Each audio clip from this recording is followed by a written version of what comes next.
I'm Tara Roberts. I'm with the Hope Alliance. Hope stands for Heroin and Opioid Prescription Education. Our sole purpose is to increase awareness about use of prescription opiates and the addiction that can lead to use of heroin, because heroin is cheaper and easier to get than opiate prescriptions. The community was aware that there was a situation, but no one knew what to do. So we decided to start this group to get the education out to the community and to the children, because through my research I found that a lot of past or people who are addicts now have relayed the message that when they started they didn't know what they were messing with. They didn't know what it looked like. They didn't know the forms that it came in. There was all these myths attached to it. So our group has gotten together to try to combat all those and educate our community and hopefully our children, so that when they are in those critical situations, they know what they're dealing with and they choose to say, no thank you. We have a slogan. It's called Not Even Once, which is the National Council on Alcohol and Drug Abuse. Their logo is the Curiosity plus Heroin. It has a little Curiosity Killed the Cat logo, so we decided to run with that as well. Today we have information about heroin, and then this is a two-sided, more involved document about all the side effects and things that can occur with heroin. We also have a questionnaire for students, because they might want to look at this and realize that some of the behaviors that they're participating in are enabling other kids to do the things that they should not be doing associated with heroin and opioid use. And then we also have a questionnaire for parents, because a lot of the time parents are enabling and they think that they're just trying to help or protect their children. We have brochures here from the NCADA that are for kids, and then this one is for the parents. We're doing a 9 o'clock speaking engagement as well. At 9 o'clock we'll be in there, hopefully presenting to a good sized crowd to let them know what we're doing here, what our cause is, and promote awareness and education in the community of St. Genevieve. Can you talk a little about your website if people want more information? We do have a page on Facebook. It's St. Genevieve Hope Alliance. We'd appreciate it if you get on there and check us out and like us. We try to get updated information on there at least once or twice a week. We also have a support group that we've started that is on Monday nights at the Steelworkers Union, 169 on South Gabourey, and it's from 7 to 8 o'clock. And that's is a family support group for loved ones and family members of those who have someone in their family who's an addict. Thank you for coming. My name is Tish Johnson. I'm with University of Missouri Extension. I'm a community development faculty member, but I work out state here. So St. Genevieve's my home county, and I kind of spread out a little bit from here. And with me today is Tara Roberts. She'll tell you a little bit more about herself. Tara is one of our outstanding graduate students. So now you have that on film. They actually gave Tara a compliment. But we're going to talk today, and actually Tara's going to be doing most of our talking today, about heroin and what it is and where it comes from and how it's different from the heroin of the 70s, what we're doing about that locally. Okay?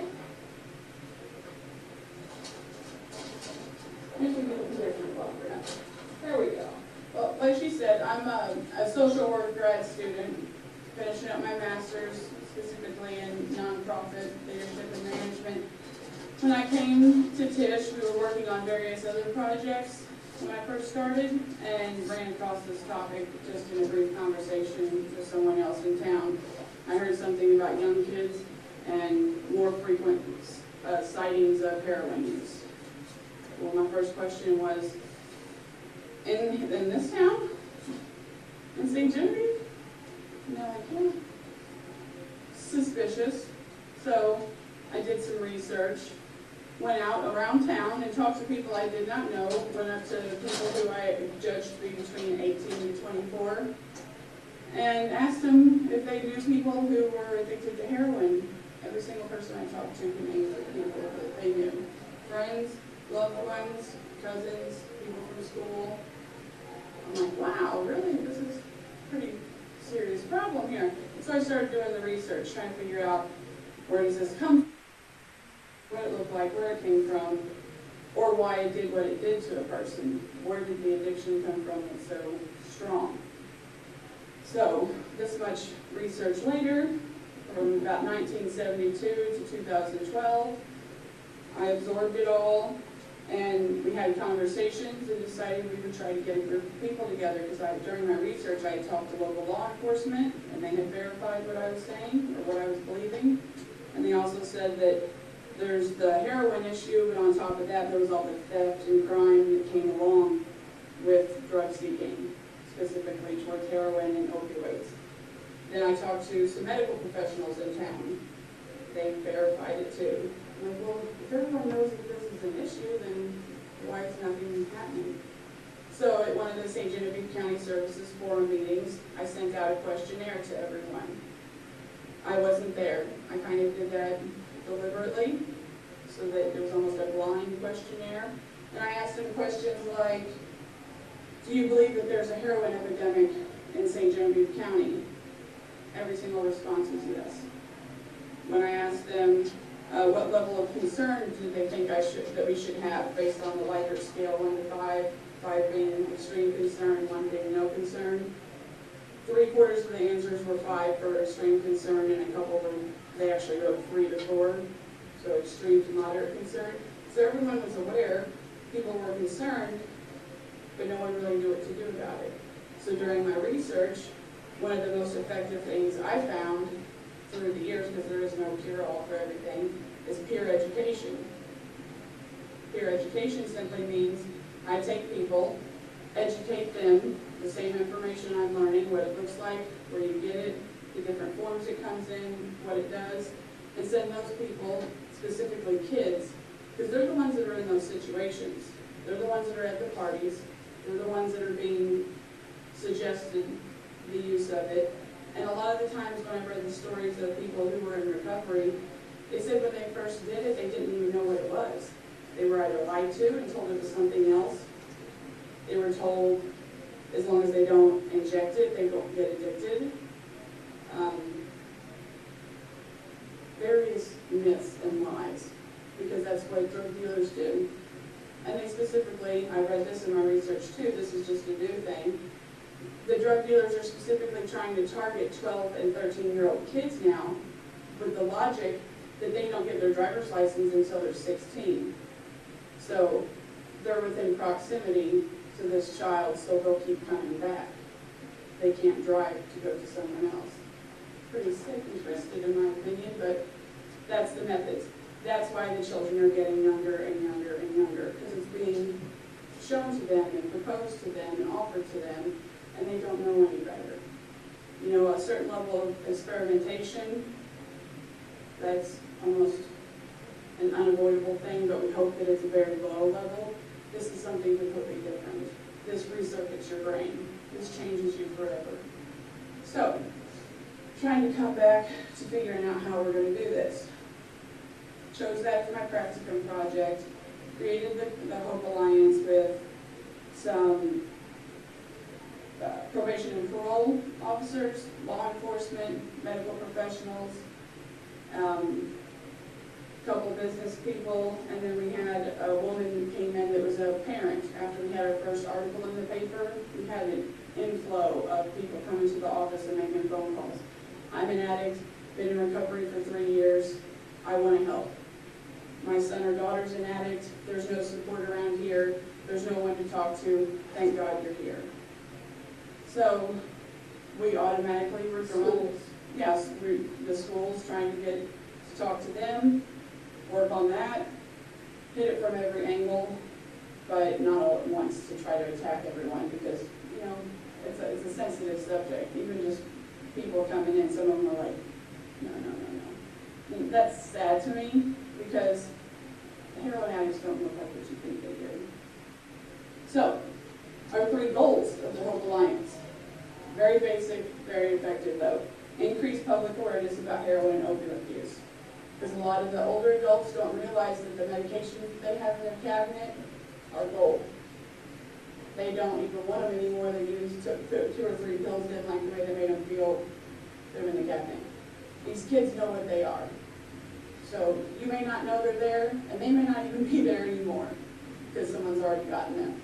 But after a while, it gets hard to get those, so it escalates, because there's always gonna be someone there to say, well, if that's what you're looking for, I got something that costs half as much, and it's twice as good.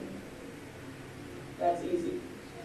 Decrease the stigma that's attached to the families of the addicts. That's where the support group came in. Trying to let them know that they have support. They're not alone, and that they shouldn't be ashamed. Increase public knowledge about available resources for treatment, recovery, and family support. I've compiled a list outside at the booth of all the ones that are local within about a Tri-County area, and then I also have booklets that I've printed out. They're 16 pages, so I didn't bring a lot of them.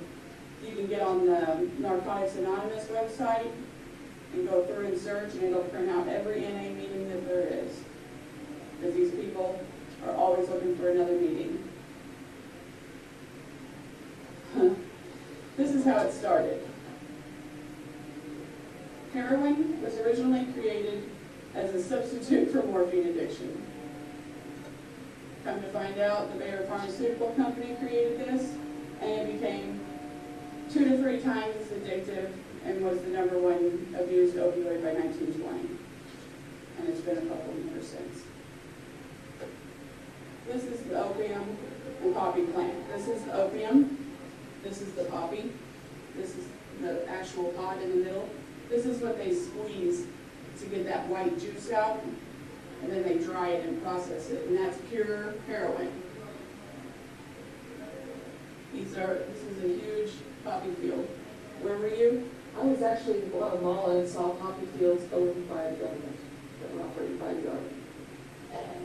And that's another problem we have is a lot, and that's going on right now. These boys and women that are in Afghanistan are getting addicted because they're depressed, it's something to do, and they don't know any better, or they're just mentally not caring for themselves. And they're going to come back with this addiction as well. This is what everyone thinks a heroin or an opiate junkie looks like. Right? Isn't that what you think of? 1970s, you was sitting in a back alley. This is what a heroin addict really looks like. The boys and girls who are in church, honor choir, AP classes in high school, captain of the football team, beautiful young girl. These are the pictures that you see on the websites that parents put up from their child dying. And that's why they think that they were untouchable. My child was perfect. She had lots of friends. She was always active. She was involved with our family. It doesn't take much. And a lot of this is contributed just to the kids not knowing. They're uneducated. They think that they're just experimenting with something that they can try. Well, the difference between your alcohol use,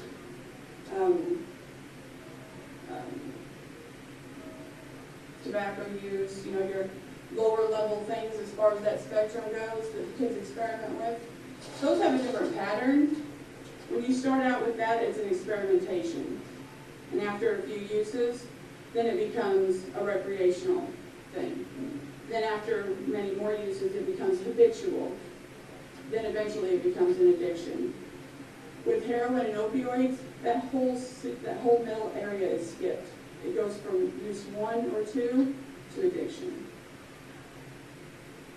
That's the main difference. It's mixed. A little before and afters. Try not to get too gross on you, but just to give you perspective. Look at this boy. He's a good-looking kid. That's probably about a year and a half later.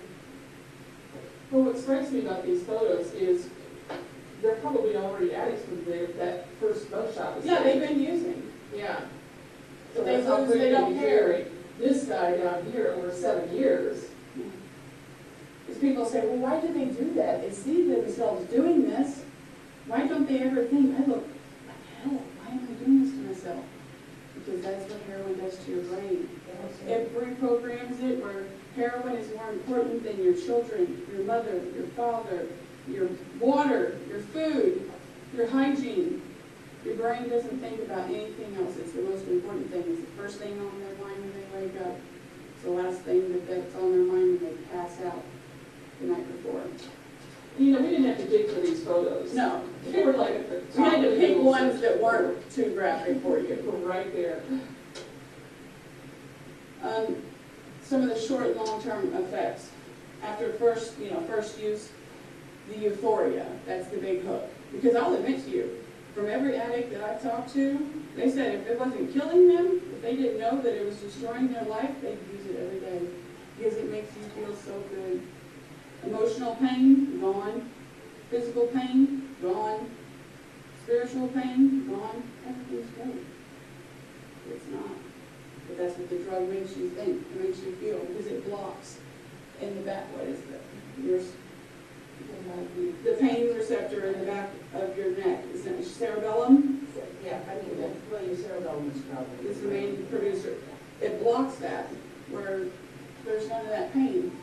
Kurt Cobain, he was using heroin because he had such excruciating back pain that it just escalated and escalated to the point where he took his own life because he knew it was either that needle was going to take his life or he was going to take his life. But people do it for pain. That's where a lot of the addiction comes from, is because these kids and young adults get prescribed strong opiates, Oxycontin, Vicodin, oxycodone, and some of us take it for a week after we get our teeth pulled or have a appendectomy or something like that, and we're fine because we decrease our usage and go away. Some of them don't.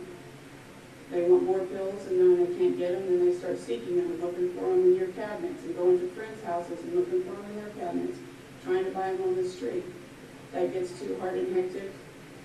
The next step is heroin. Mouth dryness, that flushing of the skin, that may not sound good to you or me, but to them, that means that they know it's working. And then the respiratory and slow breathing, that's the big problem here. That's the death right there. And muscular weakness. With the long-term heroin, you've got your addiction, your tolerance dependence, that's kind of an escalating scale there, dependence, tolerance, and then addiction. Of course, you've got your collapsed veins, because they shoot it in their neck, they shoot it between their toes, they shoot it in their leg, anywhere there's a vein, there's an opportunity. Of course, the infection of heart lining and valves. Respiratory, it says pneumonia, but honestly with overdoses, this is what does it. Because when the drug is ingested, heroin crosses the blood-brain barrier and metabolized into morphine.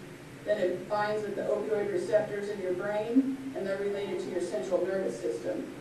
And then that breakdown in the chemical messages is what results in the slowed breathing and respiratory failure. That's why people overdose. Their lungs stop working. Little abscesses. Don't want to see pictures of that. Tara, what about some of the social effects of heroin use? The isolation, you only hang out with the people that you're doing drugs with. You can't really hang out with your family very much anymore because you need a fix so often. That's one of the good signs to look for. If you or someone you know is talking about their son or daughter never wanting to be around for family activities, or they're only there for 2 or 3 hours and they act like they can't get away, they can't stand to be there and they can't get away fast enough, it's a good sign. Because our highs usually only last for 6 to 8 hours.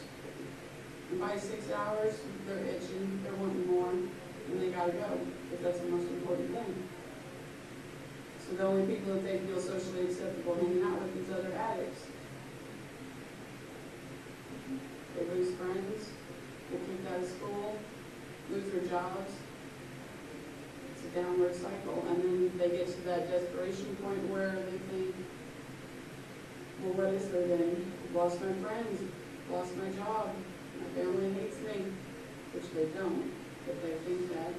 Because the cycle of treatment is horrible as well.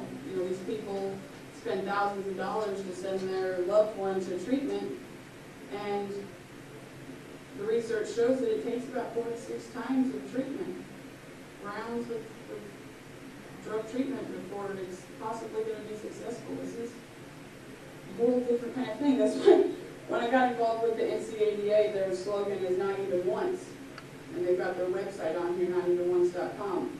I asked them, I said, can I please just keep this and share this message, because you can't get better than that.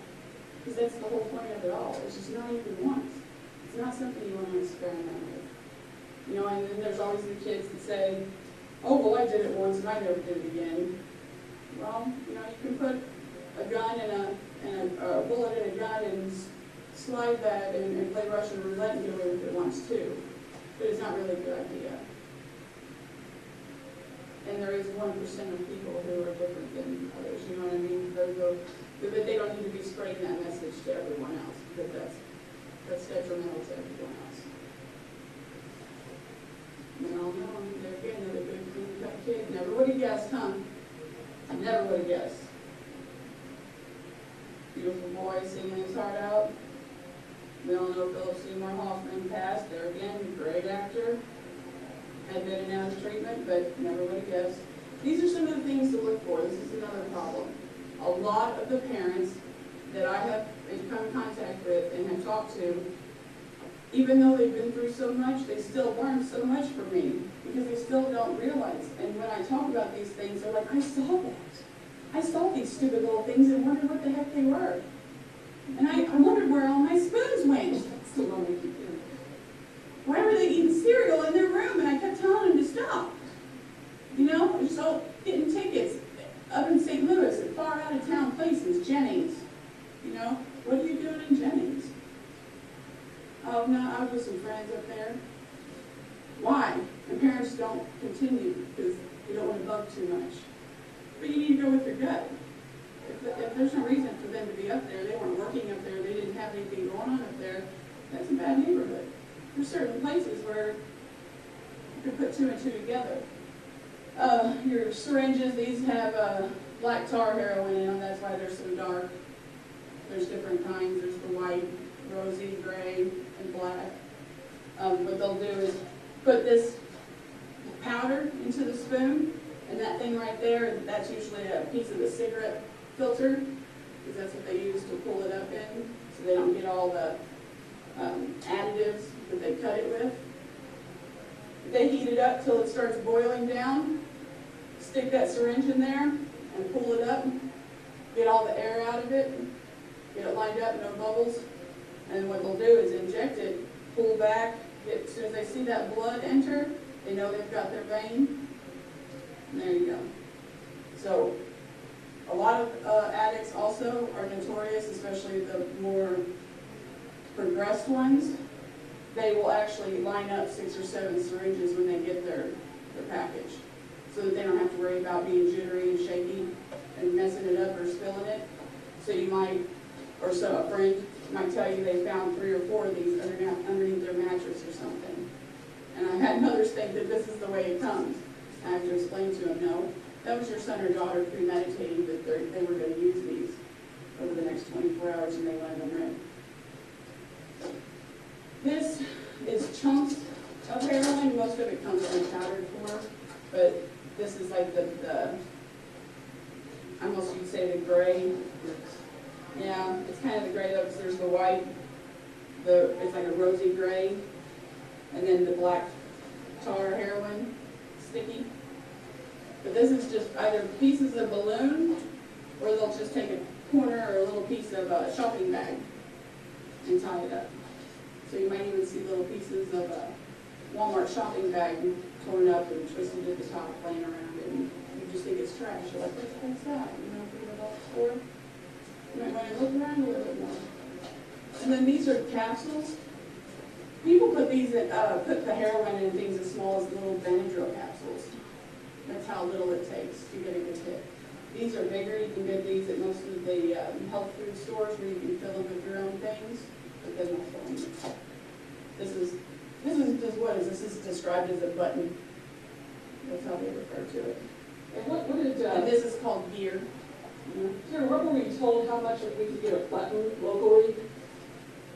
8 for $50, and each one of these gives you about three good hits, which is almost a day's worth. That's very cheap.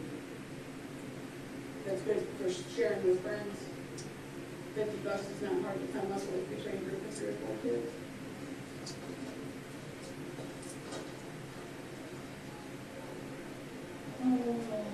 lots of statistics when I first started with this.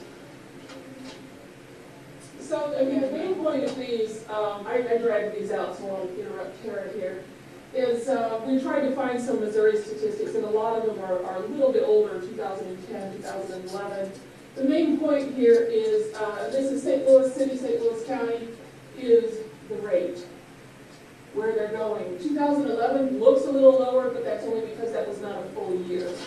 So it's was as of October, so it probably did pass up.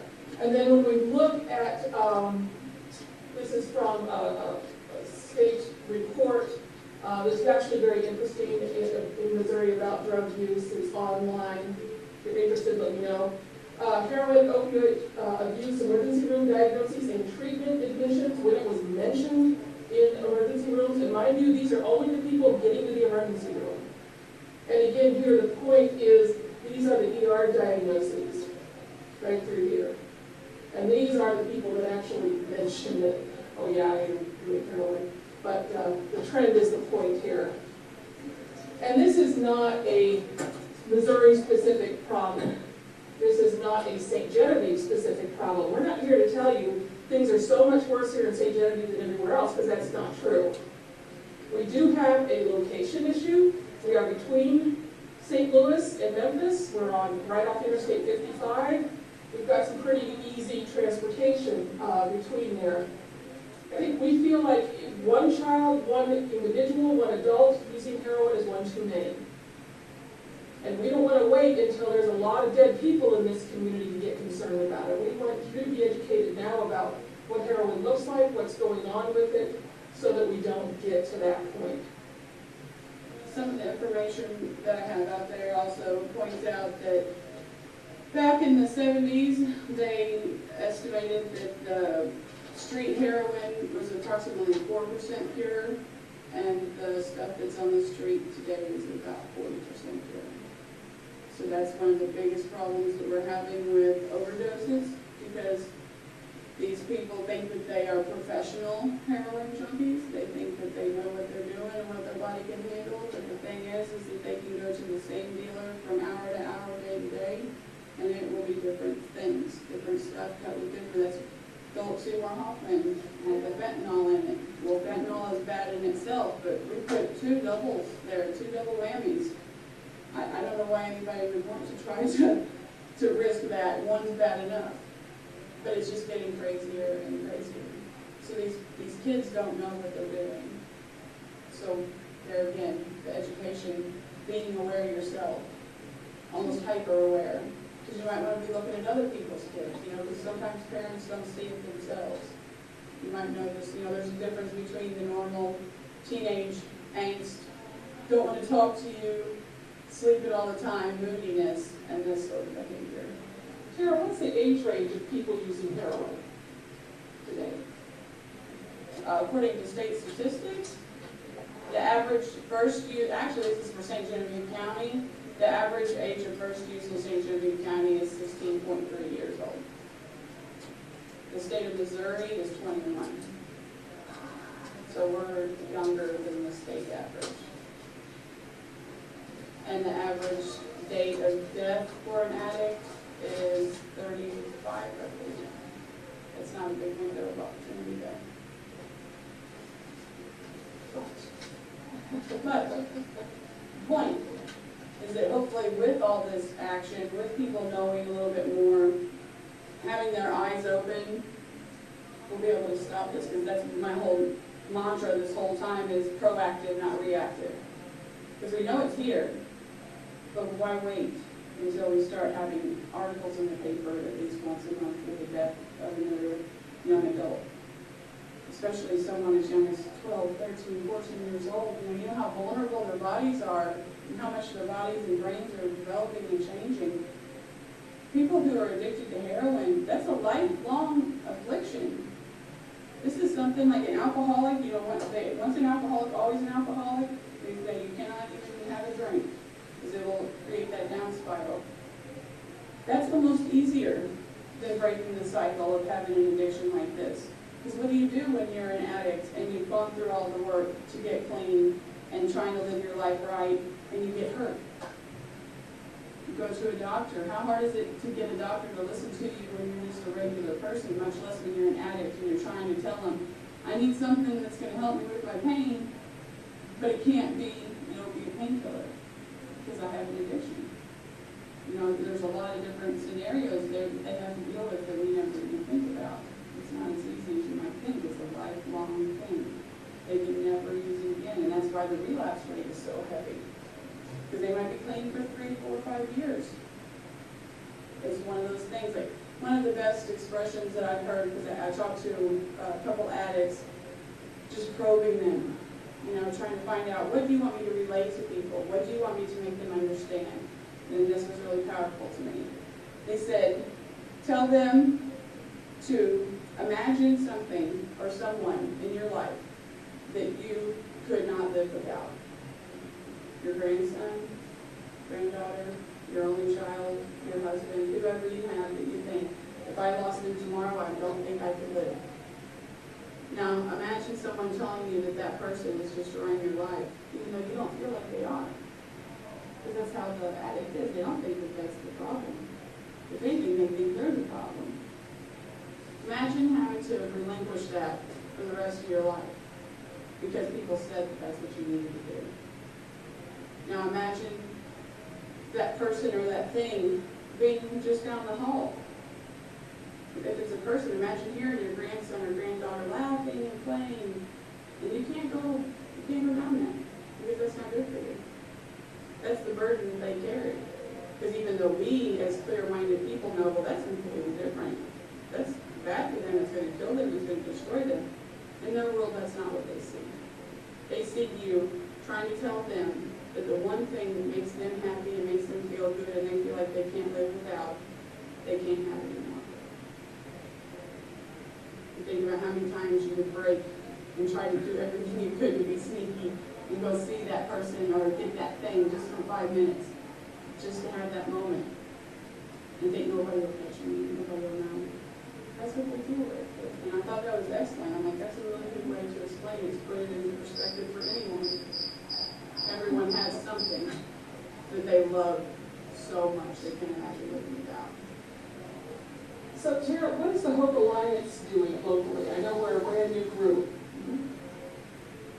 Trying to do venues like this. Get to large amounts of people, and get the information out. We started a support group on Monday nights because the parents needed somewhere to go. We have people who have boyfriends or girlfriends or spouses that are addicts, and they've been through this for 6 months, a year, year and a half, and they love them, but they're tired, and they need someone to talk to, and there's not a lot of people they feel comfortable telling about their problems. You don't talk to people at work about things like that. You don't really want your best friends to know, because your best friends are going to go, leave him, take off, you know, and they don't want to hear that. They want support. So we've gotten last Monday and the Monday previous were our first 2 meetings. So we're still feeling our ground out. We've had a good turnout. People are coming in. We've got flyers in St. Francis County, St. Genevieve County, and Perry County. And we've already had requests for people asking us to just come over to or run another meeting in St. Francis County. Because when I did the research, there's no support groups for family members except for Al-Anon. There's no NAR/NON or support group for anybody who's dealing with this kind of addiction. And it really is a different kind of addiction. And those meetings are every Monday night? What time? 7 to 8 o'clock at the Steelworkers Union Hall over on South Gathering. Okay. Wonderful website. Did you all get bracelets? Okay. These are great because it spreads the message. Kids are drawn to these because of that dead cat. They sound a little sick, but they're like, look, what's a kitty cat? And like, curiosity killed the cat. They're not even once. You can't hardly see it on here. But if you would just spend 15, 20 minutes on that website, you'll probably spend more than that. There's so many good stories on there. Over on the top left-hand corner of the main screen, there's a place that says, if you're looking for help, and it has a number, And then it says outside the metro St. Louis area. You click on that. It takes you to the SAMHSA website, which is the Substance Abuse and Mental Health, something. And it has a full listing where you can tell them what substances you're looking for treatment for. If the person is only wanting to go into a women's only facility or a men's only facility, or if they have disabilities, or they're gay or lesbian, there's all kinds of different things for you to choose. If there's multiple treatments, if they have mental health issues as well, and then you click at the bottom, and it'll give you a list of every place that meets your qualification, all the things that you ask for. It asks if non-insured or certain insurances. It's very specific, and it's a really good resource if you're looking for something like that. And then the NCADA also does assessments, because that's one of the first things you need to do with someone when they're seeking treatment, is have a good assessment, so you can really find out, because you may think it's only the heroin addiction or the opioid addiction, but there might be other causes that you're not aware of, such as mental health. You mentioned those two test things that you have to complete. Oh yeah, there's 2 questionnaires down there. I took them to one of the Hope Alliance meetings, and people loved them and recommended that I bring them out to all of my events. One of them is a student enabling questionnaire. It's really good for kids to look at, because they don't realize that that's what they're doing. Your kid, maybe, because I was guilty of this too. It may not have been me, but I was the one driving the car while people were drinking. I was the one hiding the cigarettes from my friends, or letting them smoke in my car, or, all those various little things that you do. And then the parents as well, if you see certain behaviors in your child, do you try to cover for them? Do you find yourself calling the school and making excuses for why they're not there? Are you avoiding arguments with them just because you don't want to know the answers? Things like that. It's a good question. It makes you think. You're like, am I enabling? Because a lot of the parents that come to the meetings, they've been through all that, because they try everything. Because you don't want to stop. You want to follow them everywhere and stalk them and make sure that they're not doing anything wrong. That doesn't work. They'll try anything. Forcing them to do things doesn't work. But they'll try everything, because no parent wants to think, I didn't try something. I wish I had tried this, or I wish I had done this. They'll do everything and anything. And some of that is just enabling, which makes it worse. So it's a good thing to look at and pass on to students as well, because they may not realize that some of the activities they're participating in are actually enabling their friends to do those bad things, dangerous things. Well, just to give props to the NCAA, they've been a great resource for me. They're the big company. It's the National Council on Alcohol and Drug Abuse. They're the ones that allowed us to buy the bracelets from them. I got my shirt from them. They work with the anti-heroin movement up there in the city. So when I went up there and had a nice hour-long conversation with Dan Duncan up there, I laid it all out to him and explained everything that was going on and what I had planned, and he said, exactly what you need to do. Get the word out, talk to people, do as much as you can. And then we do finally have a Facebook page. Please like us. It's the same, I've been saying that everywhere. Please like us. St. Genevieve Hope Alliance. I try to put stuff on there every other day or so, and then Tish is also on there. Sandy Bell from the health department, and Donna, our parent volunteer who helps run the sport group. All 4 of us are on there working. I try to put up stuff every other day, different treatment options, little spiritual uplifters, sometimes sad stories. I have one on there right now about an addict talking about his experience. And how would you explain that? It's a good way to... It's a good outlook on how he looked. Like I was talking about how being the most important thing to you. It was a good, honest explanation of what it's like to live. It's good to hear from the addict themselves. All right. Yes, lots of questions. Can answer anything, I think. Okay, I have That's all good. Did the kids really realize who's in charge of cutting the heroin? Because I know they don't realize what it's doing.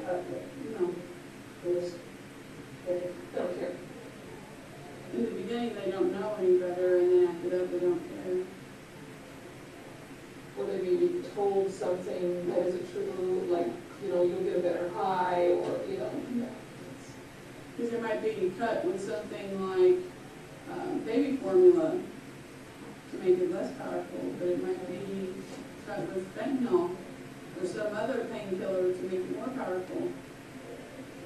You don't know what you're getting. It's so scary because you really don't know, and they think, oh, I did X, so many cc's last time. That's what I've been doing, 10 cc's. Well, then when they do 10 cc's of this new stuff, they're gone. So it's true Russian blood. True Russian blood. 100%. Other questions? Feel like you know what it looks like, how it's being used, where we stand in this community? I did agree to telling you Because this. then I put a lid on it. This heroin now, you don't have to be a needle junkie to use it. You also need to be looking for aluminum foil, burnt aluminum foil. People take pins like these and take off the end and take off the top and use the clear to chase the dragon. They put it on foil. So anytime you find pins with no all taken apart, we'll have a film inside of them. Like I said, aluminum foil, because they often get messy. They get their dose and their high, and they just toss it in the little trash cans, thinking nothing of it. So it can be injected, it can be ingested, it can be You can snorted. take those tablets and just put it in your mouth. You You take can a lot snort of it, you can smoke it, because it's so pure now. Because I know the heroin's there, but they also have a blue bowls of prescription medications they just toss in there. You don't put what's in there and they pop them like candy. So, this is the sort of party that they're. Let me do a plug for, I'm glad you brought that up, Anna. The St. Genevieve Community Services Forum is a coalition of local agencies and businesses. We've been meeting since 1986. We do drug take-backs. So there is actually one set up today in the front lobby upstairs. There is a 24/7 drop box at the Sheriff's Department. You don't have to go all the way in, it's right beside the door. And that thing's emptied about twice a week. And then we periodically do events. We just did one in St. Mary. I think we're going back to Bluesville. We do those quarterly now that we have the drop box. But we have taken in over 500,000 pills that we've counted. When we did the first one, with the federal government, they asked us to count them, so we just kept up with that. One thing, it passes the time, but also we get an idea. And that is a lot of medication that's not going into the water supply, it's not going into the landfills, and it's not going into kids. And I always say about these, we call them farm parties, where they put things in a bowl and just take these pills. If they saw how many stool softeners we take in this thing, and other scary drugs, I sure wouldn't be sticking my hand in that bowl and see what we'd be pulling out. Come by our table. Tara is set up down by the lower door in the far end by the elevator. You can get yourself one of our nifty bracelets. We have some really good handouts down there.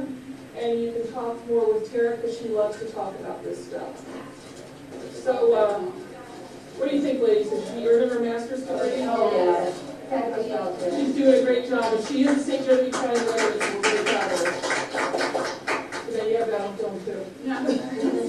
These bracelets are a big deal, though. I'd like to see these on kids all over town, because eventually they're going to get on the website and look around and see some things. And Gilligan had mentioned that he would be open to me coming over for about a half day to talk to the students that are involved in Students Against Destructive Decisions, because those are the ones I really want to get to and get them knowing almost as much as I do. That way when they're at those parties and they're in those situations, that negative peer pressure can be counteracted with that positive peer pressure. Because if you have a girlfriend that's like, come on, man, no, let's try. No, thank you. I want to go to college.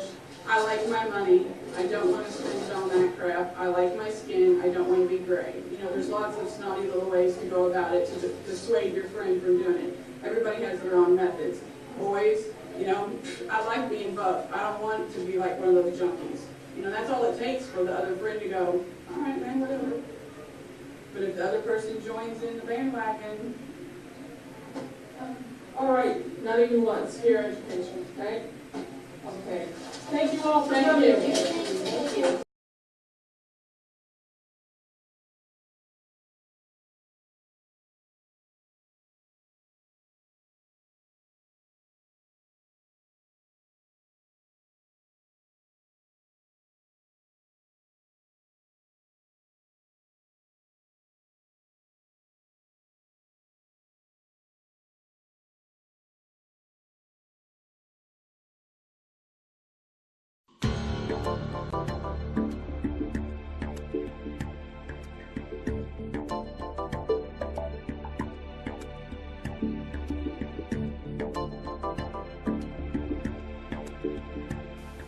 Channel 7 and 98 TV and web broadcasting are made possible through contributions and donations from viewers like you.